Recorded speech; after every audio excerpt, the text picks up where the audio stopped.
ফের পথ দুর্ঘটনায় প্রাণ হারালেন এক সিভিক ভলেন্টিয়ার্স।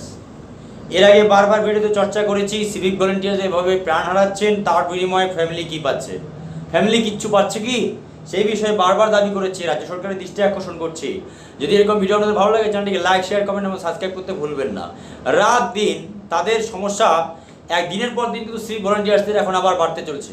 তার কারণ তারা সমস্ত ল অ্যান্ড অর্ডার ভিভিআইপিদের ডিউটি করছে। এই যে নির্বাচন প্রক্রিয়া, তাও একটা সেই প্রক্রিয়াও কিন্তু সিভিক ভলেন্টিয়ার্সদের কিন্তু কম বেশি ছোটোখাটো ল অ্যান্ড অর্ডার তাদেরকে ভিভিআইপিদের ক্ষেত্রে ডিউটি করতে হয়, এটাই হচ্ছে বাস্তব। কিন্তু সেই ক্ষেত্রে তারা সেই নির্বাচনী চলাকালীন অবস্থায় সে অন্যান্য কর্মীদের মতো তারা সেই বিনিময়ে কিছু পাবেন কি না আমরা সেটা জানি না, কিন্তু কাজ তারা করছেন।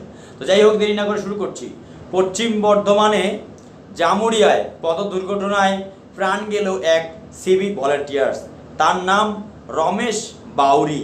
তিনি ট্রাফিকের ডিউটিতে কর্মরত অবস্থায় তিনি প্রাণ হারান।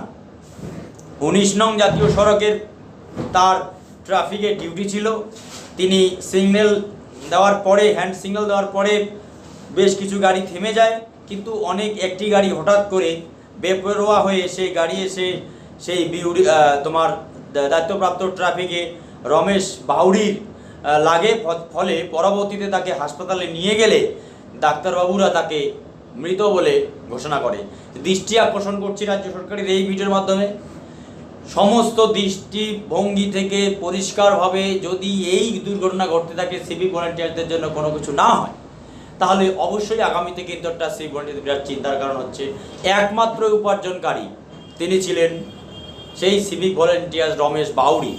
তিনি পূর্ব বর্ধমানের জামুরিয়ায় তিনি সিভিক ভলেন্টিয়ার্সে কাজ করতেন, কিন্তু যেভাবে পথ দুর্ঘটনায় তার প্রাণ হারালো, তাতে তার জন্যে ওরা প্রতিবেশী এবং থানা সবাই কিন্তু বিষয়টিতে এই দুর্ঘটনায় প্রাণ যাওয়ার পরে মর্মাহত। রাজ্য সরকারের দৃষ্টি আকর্ষণ করছি, এইরকম দুর্ঘটনা ঘটলে ডিউটি চলাকালীন অবস্থায় তাহলে অবশ্যই তার ফ্যামিলিকে প্রথমত 20 লক্ষ টাকা এককালীন এবং তার পরিবারকে স্থায়ী পদে চাকরি দেওয়া হোক। যদি এই সমস্ত ভিডিও ভালো লাগে তাহলে চ্যানেলটিকে লাইক, শেয়ার, কমেন্ট এবং সাবস্ক্রাইব করতে ভুলবেন না। আজ এ পর্যন্তই।